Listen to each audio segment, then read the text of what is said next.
Assalamualaikum warahmatullahi wabarakatuh. Perkenalkan, saya Wendy Rosemary dari kelas 141 BPKB Jatim.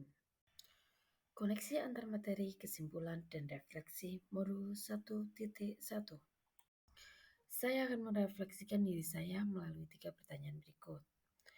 Apa yang Anda percaya tentang murid dan pembelajaran di kelas sebelum Anda mempelajari modul 1.1?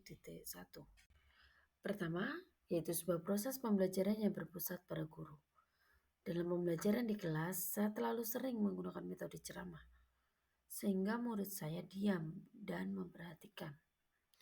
Kedua, guru kurang memahami karakteristik murid sehingga masih cenderung menyamaratakan kemampuan anak melalui pembelajaran yang monoton tanpa memperhatikan perbedaan karakteristik murid di dalam kelas.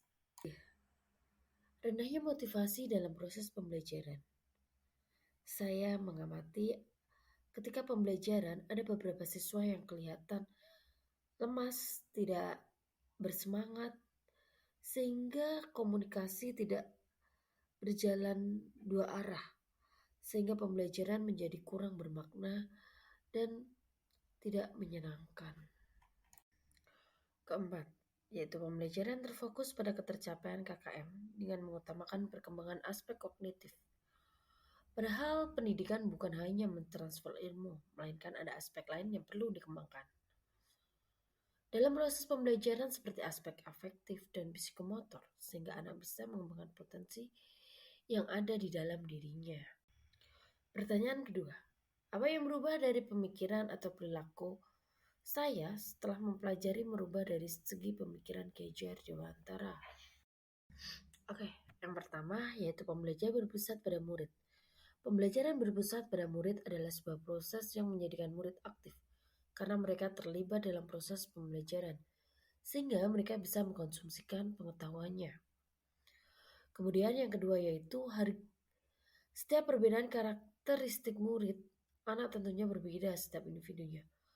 Mereka memiliki karakteristik yang berbeda-beda, dan ini menjadikan sebuah pembelajaran yang lebih berwarna di mana saya harus menuntun murid sesuai dengan kodratnya.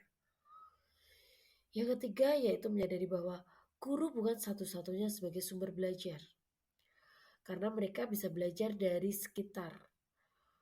Murid-murid bebas memilih sumber belajar yang mereka gunakan untuk belajar.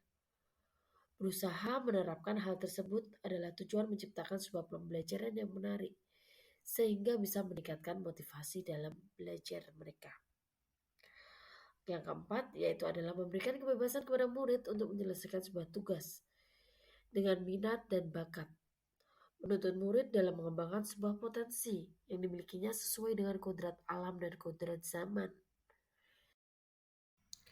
Pertanyaan ketiga, apa yang dapat segera Anda terapkan lebih baik agar kelas mencerminkan pemikiran Ki Hajar Dewantara dan melaksanakan pembelajaran yang interaktif dengan melibatkan murid sehingga mereka mendapatkan pembelajaran yang bermakna dan menyenangkan. Yang kedua, menerapkan konsep merdeka belajar, memberikan kebebasan kepada siswa untuk mengeksplorasi dalam menentukan belajar baik secara akademik maupun non-akademik. Yang ketiga yaitu pembelajaran yang mengutamakan aspek budi pekerti, kebiasaan yang baik, selalu sayang, supaya mereka bisa menjadi pribadi yang lebih baik lagi. Yang keempat yaitu adalah menerapkan sistem AMONG, yaitu yang pendidikan yang bukan menuntut, namun memberikan tuntunan dengan arahan agar anak tidak kehilangan arah dan tidak membahayakan dirinya, yaitu di mana anak diberikan tuntunan sesuai dengan kodrat alam dan kodrat zamannya, yaitu menuntun anak sesuai dengan bakat dan minatnya, mewadai dalam sebuah kegiatan ekstrakurikuler. Demikian refleksi dari saya. Apabila ada salah kata, saya mohon maaf yang sebesar-besarnya. Terima kasih.